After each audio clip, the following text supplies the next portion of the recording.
OBC मोर्चा से जुड़े हुए सभी प्रदेश कार्य समिति के सदस्यगण,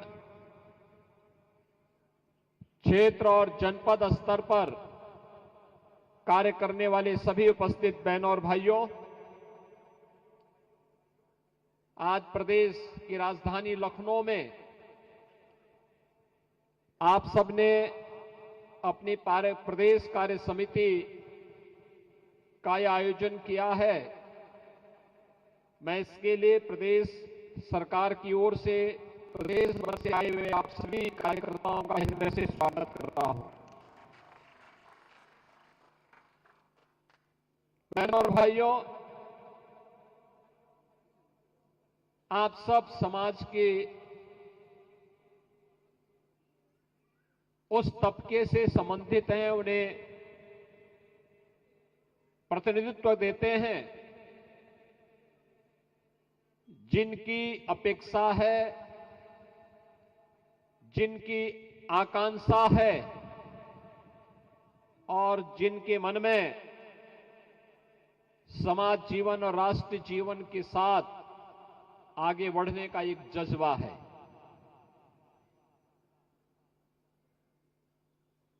जब कोई समाज अपने स्व का बोध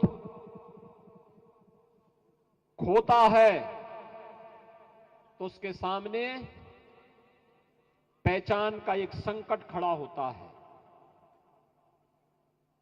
और कुछ ऐसा ही षड्यंत्र इस समाज के साथ किया गया जो आज अपने को पिछड़ा वर्ग कहता है।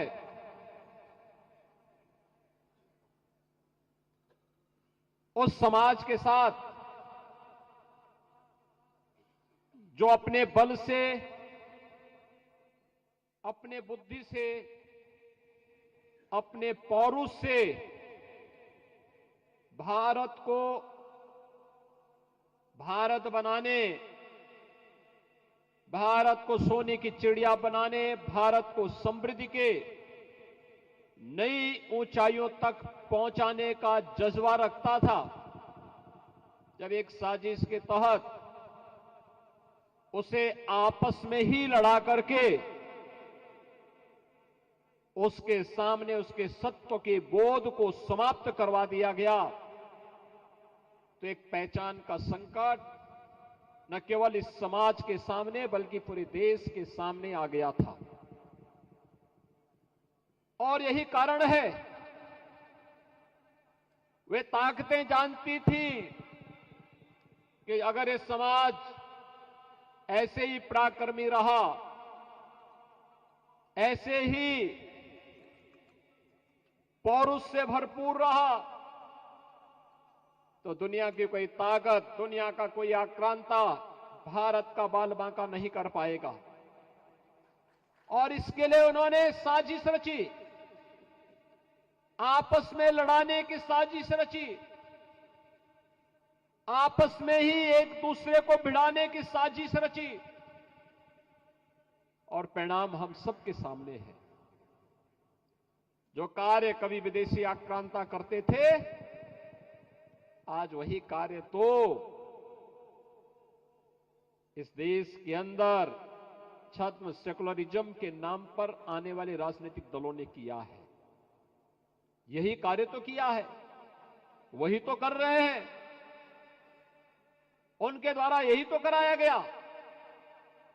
और ज्यादा दूर मत जाइए, ये चुनाव, अभी लोकसभा का चुनाव इसका एक उदाहरण है। कैसे आपस में लड़ाया गया,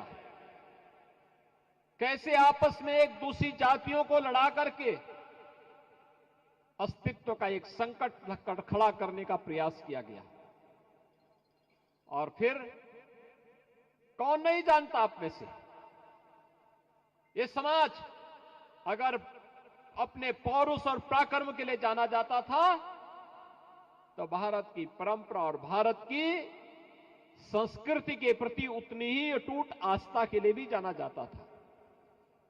इस समय पश्चिमी उत्तर प्रदेश में कांवड़ यात्रा चल रही है। याद करिए, यही कांवड़ यात्रा इस कांग्रेस और समाजवादी पार्टी की सरकार के समय, बहुजन समाजवादी पार्टी की सरकार के समय प्रतिबंधित की गई थी। ये केवल एक कांवड़ यात्रा नहीं है, ये केवल शिव भक्तों का एक मंगल गान नहीं है, उनकी यात्रा भर नहीं है, इसके साथ रोजगार भी जुड़ा हुआ है। याद करिए, कांवड़ यात्रा के साथ चलने वाले लोगों का रोजगार, उसके साथ लगे हुए हस्तशिल्पियों का रोजगार, उसके साथ लगे हुए छोटे गांव के दुकानदारों का रोजगार, उसके साथ जुड़े हुए वे सभी अन्य कार्य जो उस यात्रा के साथ चलते थे, जिनकी आजीविका चलती थी। एक यात्रा वर्ष भर के लिए उनके पास इतनी आमदनी करती थी कि वे उस आमदनी को फिर कहीं लगाते थे, उससे कई गुना मुनाफा कमा करके फिर अपने और अपने परिवार की भी और देश की समृद्धि में भी अपना योगदान देते थे। लेकिन पिछली सरकारों ने इसको रोकने का काम किया था। आपके पर्व और त्योहार याद करिए, किसी एक पर्व और त्योहार को आप नवरात्रि में दुर्गा मूर्ति का स्थापना करते हैं। मूर्ति में क्या, मूर्ति अपने आप बन जाती है, उसके लिए कारपेंटर भी चाहते होंगे, उसमें मिट्टी का काम करने वाले लोग भी चाहिए होते हैं, उसमें उसकी डिजाइनिंग बनाने वाले लोग भी चाहिए होते हैं, उसमें रंग भरने वाले लोग भी चाहिए होते हैं, उसके लिए उस प्रकार के वस्त्रों की साज सज्जा के लोग भी चाहिए होते हैं। क्या एक व्यक्ति कर पाता है क्या? अलग अलग तबके के लोगों को जोड़ने का एक माध्यम भी बनता था और उतने ही रोजगार का सृजन भी वह करता था। पिछली सरकारों ने उसको भी रोकने का काम किया था। वन डिस्ट्रिक्ट वन प्रोडक्ट की योजना आपके सामने है। मैं पूछना चाहता हूं, कांग्रेस ने देश के अंदर 60 वर्षों तक शासन किया। समाजवादी पार्टी की 4 बार प्रदेश में सरकार थी। इन्होंने वन डिस्ट्रिक्ट वन प्रोडक्ट के लिए कार्य क्यों नहीं किया? मैं पूछना चाहता हूं, वन डिस्ट्रिक्ट वन प्रोडक्ट के साथ जुड़े हुए जो हस्तशिल्पी हैं, जो कारीगर हैं, कौन है? क्या ये ओबीसी समाज से जुड़े हुए नहीं है? क्या इसमें कोई कुम्हार, कोई विश्वकर्मा, कोई लोहार, कोई स्वर्णकार, क्या ये नहीं है? पीएम विश्वकर्मा और मुख्यमंत्री विश्वकर्मा श्रम सम्मान योजना के साथ जुड़े हुए, माटी कला बोर्ड से जुड़े हुए, इन सभी कार्यों को जो आज केंद्र और राज्य सरकारें चला रही हैं, क्या इसके साथ ओबीसी का रोजगार नहीं जुड़ा हुआ है? आप याद करिए, समाजवादी पार्टी की सरकार का समय 2015 और 16 का समय, जब Uttar Pradesh public service commission का परिणाम आता है, 86 एसडीएम की भर्ती होती है और 86 में से 56 एक जाति विशेष के हो जाते हैं। क्या ये ओबीसी के हितों पर कुठाराघात नहीं था? बहनों और भाइयों, क्यों लोग उसमें मौन हो जाते हैं? क्यों नहीं बोलते हैं? उत्तर प्रदेश में पिछले 7 वर्षों में हम लोगों ने 6.5 लाख भर्ती की है और मैं कहता हूं दावे के साथ, इन भर्तियों में ओबीसी समाज की, साफ ओबीसी और एससी समाज की 60% भर्ती हुई है। 60% से अधिक भर्ती हुई है। 69,000 शिक्षकों की भर्ती पर लोग प्रश्न खड़ा करते हैं। 69,000 नहीं, हम लोगों ने 1,25,000 भर्ती बेसिक शिक्षा परिषद में शिक्षकों की और 69,000 जिन शिक्षकों की भर्ती के बारे में प्रश्न खड़ा किया जाता है, ये समाजवादी पार्टी के वही मोहरे हैं जो लोग 86 में से 56 एक ही परिवार और एक ही जाति विशेष के लोगों को भरने का काम किए थे। वे लोग आज प्रश्न खड़ा करते हैं। 69,000 शिक्षकों की भर्ती में बहनों और भाइयों, अगर केवल 27% ओबीसी के आरक्षण के हिसाब से भर्ती होती तो भर्ती होती 18,200, लेकिन भर्ती कितनी हुई? 31,500। 31,500। उन्हें इस बात की चिंता है कि ओबीसी समाज अपनी बुद्धि से, अपने बल से, अपने पौरुष और पराक्रम से इतनी अधिक सीटें क्यों प्राप्त कर गया, और इसलिए इसे विवादित करना है, इसके लिए उन्हें बदनाम करना है, इसके लिए तमाम षड्यंत्र करने, इसके लिए तमाम प्रकार की साजिशें रची जाती हैं। मैं पूछना चाहता हूं, पश्चिमी उत्तर प्रदेश हो या पूर्वी उत्तर प्रदेश, 2006 में भारतीय जनता पार्टी के एक विधायक कृष्णानंद राय की हत्या हुई थी गाजीपुर जनपद में, और गाजीपुर जनपद के साथ के उस हत्याकांड में कृष्णानंद राय के साथ मरने वाले लोग कौन थे? उनके साथ, उनकी सुरक्षा के साथ जुड़े हुए जो लोग थे, उनमें एक रमेश पटेल थे। क्या ये ओबीसी समाज से नहीं थे क्या? इनके साथ एक रमेश यादव भी थे। क्या वे ओबीसी समाज से नहीं थे क्या? ऐसे ही तमाम अन्य लोग थे। कोई सम यादव भी थे। क्या ओबीसी समाज से नहीं थे क्या? यानी भारतीय जनता पार्टी के साथ हो गए तो इसका मतलब उन्हें आप ओबीसी में नहीं गिनेंगे? मैं पूछना चाहता हूं, राजूपाल की हत्या प्रयागराज में जिस माफिया ने की थी, क्या ये राजूपाल ओबीसी समाज से नहीं थे क्या? उमेश पाल, क्या ये ओबीसी समाज से नहीं थे क्या? फिर इन माफियाओं को गले से लगाने वाले लोग कौन थे? और समाजवादी पार्टी के लोग इन माफियाओं को गले से लगा करके प्रदेश में अराजकता और गुंडागिर्दी और दंगों की आग में प्रदेश को झोंकने का कार्य जो की थी, उस समय ये पीडीए के लोग कहां थे? ये पीडीए का नारा लगाने वाले लोग उस समय कहां चले गए थे? और इसीलिए प्रश्न खड़ा होता है, जिन लोगों ने ओबीसी समाज और प्रदेश के युवाओं की नौकरियों में डकैती डाली थी, जिन लोगों ने यहां के रोजगार पर डकैती डालने का काम किया था, जिन्होंने प्रदेश के सामने पहचान का संकट खड़ा किया था, और जो लोग उत्तर प्रदेश जैसे अनलिमिटेड पोटेंशियल के प्रदेश को अराजकता की भट्टी में झोंकने के लिए जिम्मेदार थे, बहनों और भाइयों, वे लोग आज आपसी फूट डालो और राज करो की अपनी नीति के तहत लगातार अपने दुष्प्रचार तंत्र के माध्यम से समाज को गुमराह करने का कार्य कर रहे हैं। आज जब ओबीसी मोर्चा के इस प्रदेश कार्य समिति के इस सम्मेलन में मुझे आपके बीच में आने का अवसर प्राप्त हुआ है, तब मैं आप सबका आह्वान करूंगा। हम सबकी जिम्मेदारी बनती है कि वास्तविक तथ्यों को समाज के सामने रखें, समाज को इन बातों से अवगत कराएं। तथ्य प्रमाणित हैं, आपके सामने प्रमाणिक तथ्य होंगे। समाजवादी पार्टी अपनी 4 बार की सरकार के समय ओबीसी और एससी और प्रदेश के युवाओं को कितनी नौकरी और रोजगार दी है, इन तथ्यों को निकालिए। और भारतीय जनता पार्टी की सरकार पिछले 7 वर्ष में कितनी की है, यह भी समाज के सामने रखिए, और उसमें यह भी देखिए कि ओबीसी समाज के कितने लोगों को उसके माध्यम से नौकरी मिली,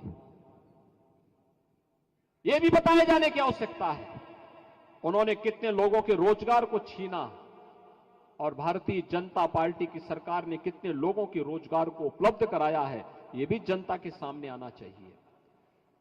उन्होंने ओबीसी की सुरक्षा के साथ जो खिलवाड़ किया था, इन माफियाओं को पाल करके, इन्हें पलवित और पुष्पित करके, और उन्होंने कहां पर ओबीसी समाज के मार्ग पर कांटे बिछाने का काम किया था, इससे भी समाज को अवगत कराने की आवश्यकता है। आपके पर्व और त्योहार में व्यवधान डाल करके प्रदेश को दंगों की आंख में झोंकने का जो काम किया था, उसके बारे में भी अवगत कराइए। आपकी खेती बाड़ी के मार्ग में जो इन्होंने अवरुद्ध पैदा किए थे, इसके बारे में अवगत कराइए। और अब तो हम लोगों ने प्रदेश के अंदर न केवल उत्तर प्रदेश के किसानों को प्रधानमंत्री मोदी जी ने प्रधानमंत्री किसान सम्मान निधि का लाभ दिया है, बल्कि प्रदेश सरकार ने किसानों के साथ साथ उनके परिवार के जनों और बटाईदारों को भी 5 लाख रुपए की मुख्यमंत्री कृषक दुर्घटना बीमा के अंदर आच्छादित करने का काम किया है। बहनों और भाइयों, इन योजनाओं का सर्वाधिक लाभ ओबीसी समाज ले रहा है, लेकिन उन्हें अवगत कराएगा कौन, उन्हें बताएगा कौन? उन तक बताने की जिम्मेदारी आपकी है, उस समाज के बीच तक पहुंचाने की जिम्मेदारी आपकी है। और यही नहीं, हमें यह भी करना चाहिए।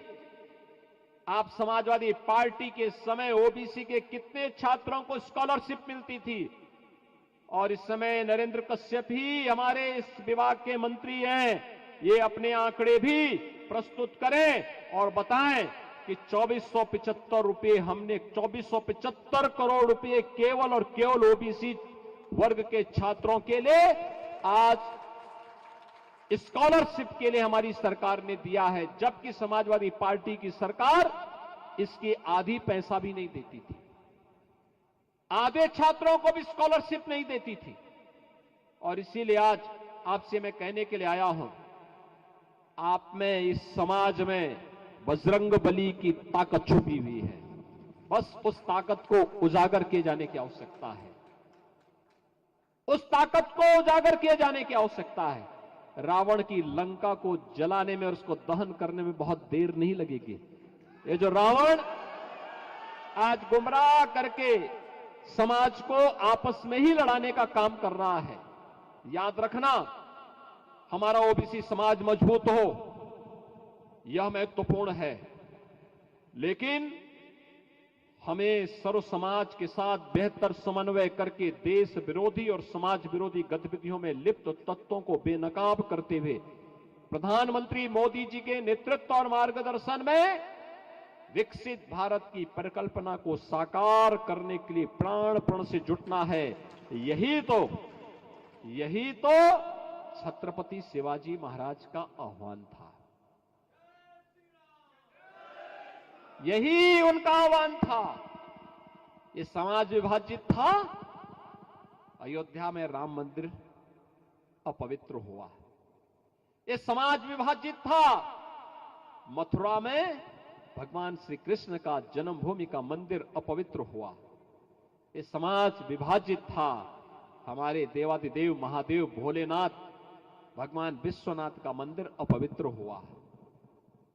जो हमारा ओबीसी समाज सबसे अधिक गौ सेवा करता था, याद करिए, उसी समाज में गोवंश छीन करके उन्हें गौशाला में नहीं, उसकी गौ सेवा नहीं, बल्कि उसको कसाईयों के हवाले किया जाने लग गया। गौ कसी होने लग गई, गौ हत्याएं होने लग गई, आपकी आस्था के साथ खिलवाड़ होने लग गया। ये सब मौन है, इनके मुंह से एक शब्द नहीं निकलता इसके लिए। ये अयोध्या पे नहीं बोलेंगे, ये मथुरा पे नहीं बोलेंगे, ये काशी पे नहीं बोलेंगे, ये माफिया राज पे नहीं बोलेंगे, ये लोग दंगों पे नहीं बोलेंगे, ये लोग कांवड़ यात्रा पे नहीं बोलेंगे, ये श्री कृष्ण जन्माष्टमी पे नहीं बोलेंगे, ये होली और आपके पर्व और त्योहारों पे चर्चा नहीं करेंगे। लेकिन बहनों और भाइयों, ये लोग जाति के नाम पर आपको लड़ाने की किसी भी कुत्सित मंशा से सदैव किसी न किसी षड्यंत्र में और उस प्रकार के षड्यंत्रों में लिप्त रहेंगे। और इसके लिए इन्होंने सबसे बड़ा औजार के रूप में इस्तेमाल किया है अपने स्मार्टफोन को। स्मार्टफोन, सोशल मीडिया प्लेटफॉर्म, और उसके माध्यम से झूठे वक्तव्यों को निकाल करके, झूठी जातियां और झूठे शेयर करके इन्होंने इस प्रकार के षड्यंत्रों को आज अंजाम देना प्रारंभ किया है कि पूरा समाज एक दूसरे को दुश्मनी भरी निगाहों से देखने की स्थिति में पैदा हो। इस प्रकार के षड्यंत्र लगातार कर रहे हैं। इसलिए इनसे सावधान बनने की आवश्यकता है और एक बार फिर से भारत को प्रधानमंत्री मोदी जी के उन संकल्पों के साथ जोड़ने की आवश्यकता है जिन्होंने 2047 तक भारत को दुनिया की सबसे बड़ी ताकत के रूप में स्थापित करके एक विकसित भारत के सपने को साकार करने का जो संकल्प लिया है, उस संकल्प के साथ जुड़ना हम सब नागरिकों का दायित्व बनता है। और इस दायित्व के साथ आपको जोड़ने के लिए आज उत्तर प्रदेश ओबीसी मोर्चा की इस प्रदेश कार्य समिति के माध्यम से मैं आप सबका आह्वान करने के लिए यहां पर उपस्थित हुआ हूं। बहनों और भाइयों, मैं आपको इस बात के लिए आश्वस्त करता हूं, मैं आपको इस बात के लिए आश्वस्त करता हूं कि डबल इंजन की सरकार है, आपके हितों को हर प्रकार का संरक्षण देगी, आपके हितों के साथ खिलवाड़ करने की छूट किसी को नहीं देगी।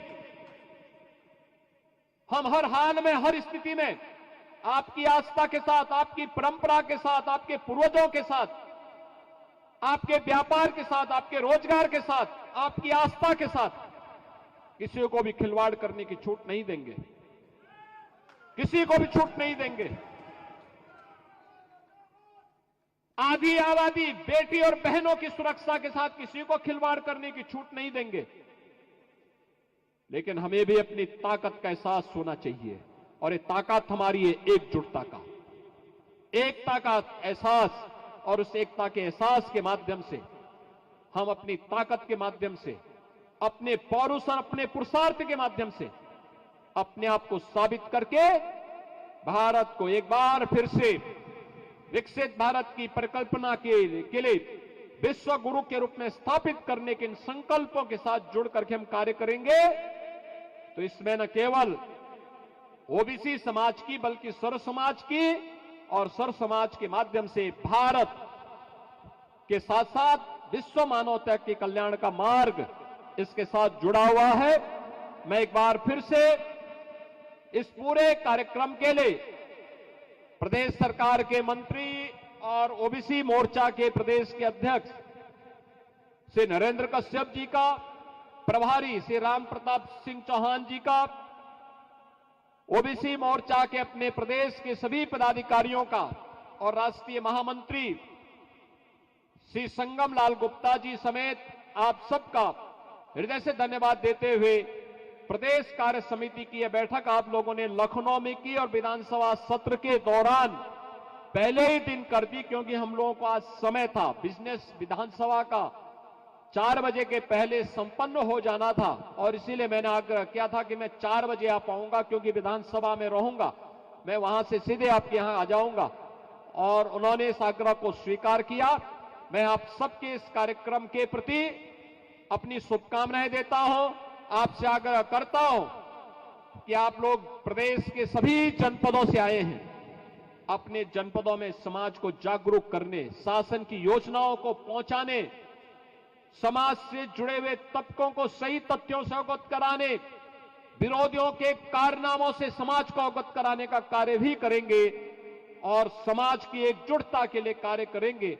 तो मुझे लगता है कि इससे न केवल समाज को बल्कि प्रदेश को और देश को लाभ होगा और आने वाली पीढ़ियां आपके इस कार्य के लिए आपके प्रति कृतज्ञता ज्ञापित करेंगे। इस विश्वास के साथ आप सबके प्रति मैं अपनी शुभकामनाएं देता हूं।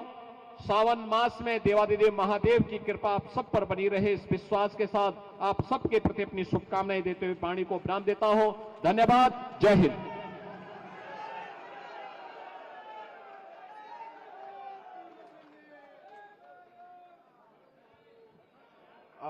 बहुत बहुत धन्यवाद पूज्य योगी महाराज जी।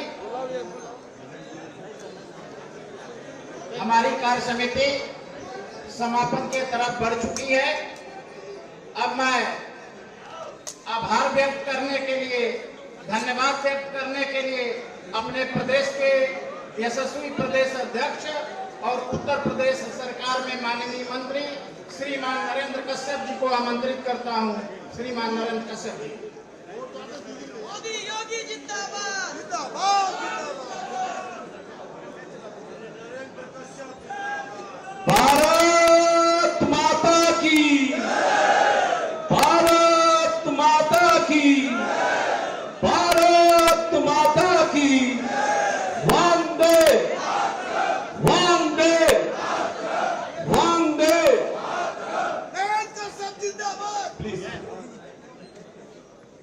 ओबीसी मोर्चा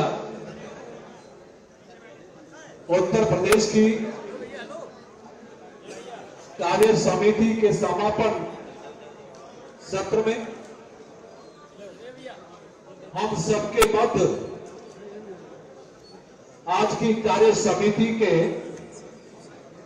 मंच को सुशोभित करने वाले उत्तर प्रदेश के अत्यंत यशस्वी माननीय मुख्यमंत्री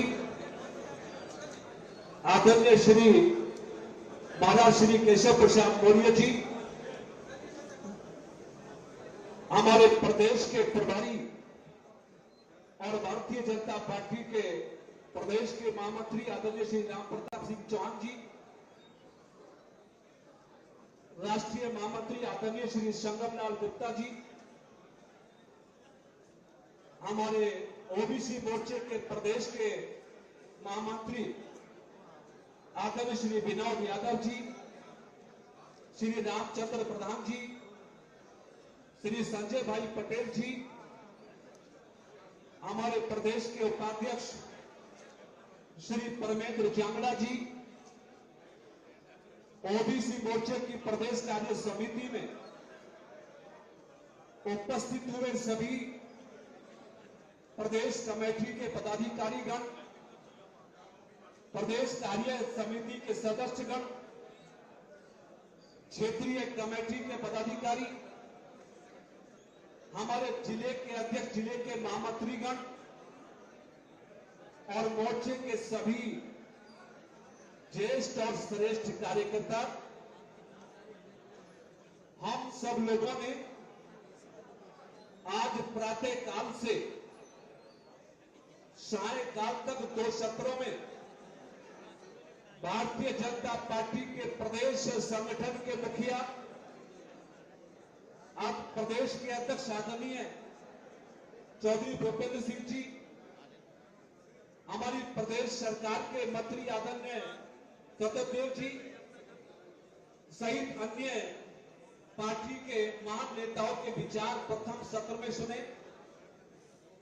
समापन सत्र में हम सबने आदरणीय महाराज श्री जी का सारगर्भित उद्बोधन सुना। मैं ओबीसी मोर्चे की तरफ से मंचस्थ विशेष तौर से उत्तर प्रदेश के माननीय मुख्यमंत्री जी का मोर्चे की ओर से हार्दिक आभार एवं धन्यवाद व्यक्त करता हूं कि आपने बहुत बहुमूल्य समय देकर, जबकि सदन आहूत है, उसके उपरांत भी आपने ओबीसी मोर्चे में अपना महत्वपूर्ण समय दान किया। इसके लिए मैं मुख्यमंत्री जी का बहुत बहुत आभारी और बहुत बहुत धन्यवादी हूं। मंचस्थ सभी भारतीय जनता पार्टी और ओबीसी मोर्चे के पदाधिकारियों का हृदय से आभारी हूं कि आपने पहले सत्र से समापन सत्र तक अपना पूरा समय देकर आज की कार्य समिति की शोभा बढ़ाई है। मैं सभी मंचस्थ नेताओं का आभार और धन्यवाद व्यक्त करता हूं और क्षमा प्रार्थी हूं यदि मंच और मंच पर उपस्थित किसी महानुभाव के सम्मान में कोई त्रुटि और कमी का एहसास हुआ हो तो उसके लिए मैं क्षमा चाहता हूं।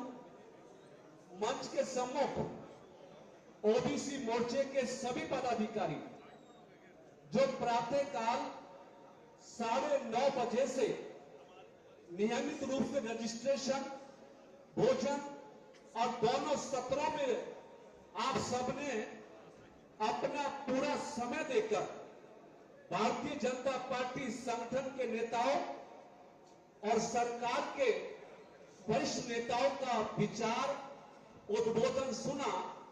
मैं हृदय से ओबीसी मोर्चे के प्रत्येक पदाधिकारी का बहुत बहुत आभार और धन्यवाद व्यक्त करता हूं।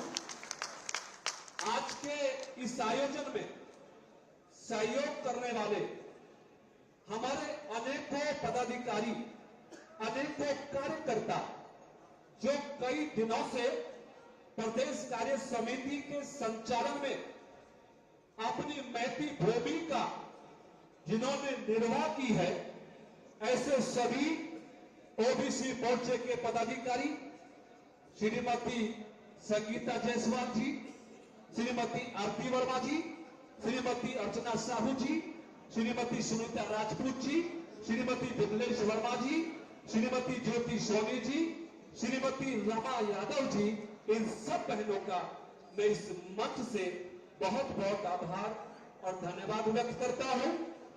आज के प्रबंधन में हमारे बहुत सारे साथी जिन्होंने भाई विजय गुप्ता जी, भाई नीरज गुप्ता जी, भाई हमारे ऋषि चौरसिया जी, मंच के समुख हमारे शिवमंगल साहू जी, सौरभ जायसवाल जी, हमारे और बहुत सारे साथी ऐसे हैं जिन्होंने अलग अलग, हमारे माननीय अध्यक्ष भाई गणेश जी, भाई मुकेश जी और भी कई दर्जन हमारे पदाधिकारियों ने कल से नियमित रूप से जिसको जो दायित्व दिया गया उसको निभाने का प्रयास किया।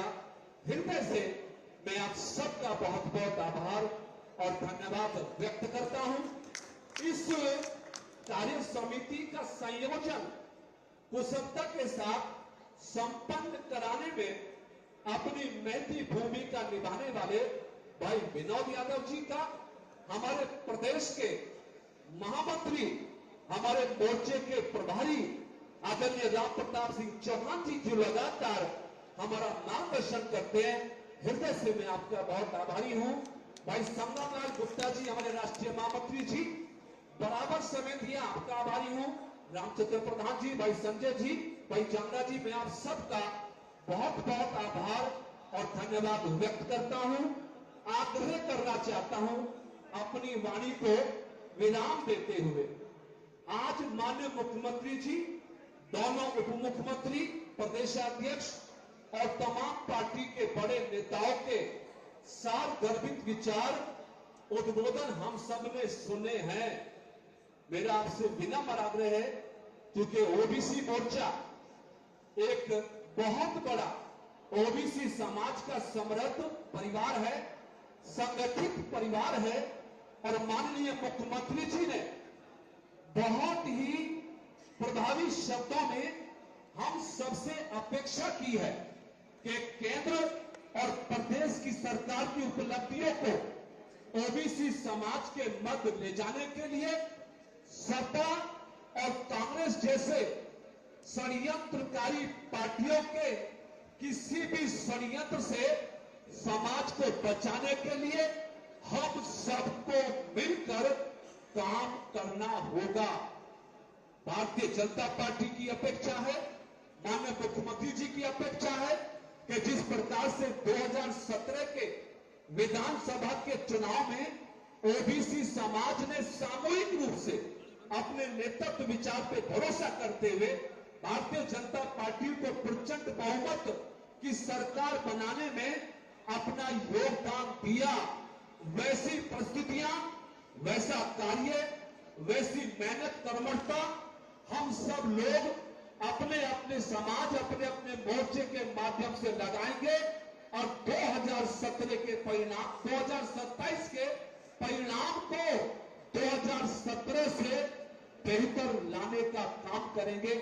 भाई बहनों, मुझे मालूम है कि माननीय मुख्यमंत्री जी का समय बहुत मूल्यवान है, सदन के साथ साथ और भी तमाम जिम्मेदारियां उनके ऊपर हैं, इसलिए मैं बहुत लंबी बात न करते हुए अंत में सभी महानुभावों का, आप सभी का हृदय से धन्यवाद करता हूं, अभिनंदन करता हूं, आशा करता हूं कि हम सब लोग मिलकर 2027 के लिए ओबीसी समाज को संगठित करके फिर से प्रचंड बहुमत के लिए हम काम करेंगे।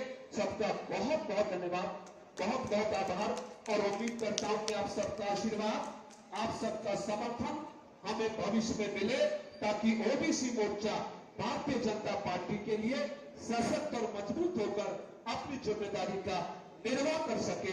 सबका बहुत बहुत आभार, बहुत बहुत धन्यवाद। बोलो भारत माता की।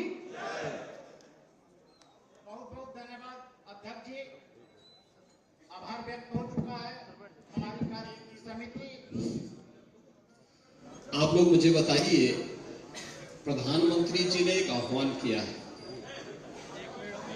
एक पेड़ मां के नाम। आप में से कितने लोगों ने एक पेड़ मां के नाम के साथ जुड़े हैं? सब लोग जुड़े हैं, लेकिन आपने अपनी फोटो अपलोड की? सभी लोगों ने की। फोटो पेड़ के साथ में या केवल अपनी? पेड़ के साथ में। अब उस पेड़ को जिन लोगों ने अभी तक नहीं लगाया है, वे लोग भी लगाएं। दूसरा, फोटो अपलोड करना। तीसरा, उसमें एक नाम की पट्टिका अपनी लगाना। चौथा, उस पेड़ को बचाना है। ये करेंगे ना? अगर आप इस कार्य को करेंगे तो मां की स्मृतियां भी जुड़ेंगी, साथ साथ भारत माता के प्रति और धरती माता के प्रति हम अपने कर्तव्यों का निर्वहन भी कर पाएंगे। बहुत बहुत धन्यवाद। बहुत बहुत धन्यवाद। अभी समापन से पहले हम सामूहिक जनगण मन राष्ट्रगान करेंगे। मुख्यमंत्री जी ने जो कहा है उसको हम सब लोग उसका पालना करेंगे और समाप्ति के पहले जनगण मन सामूहिक करेंगे। राष्ट्रगान। जनगण मन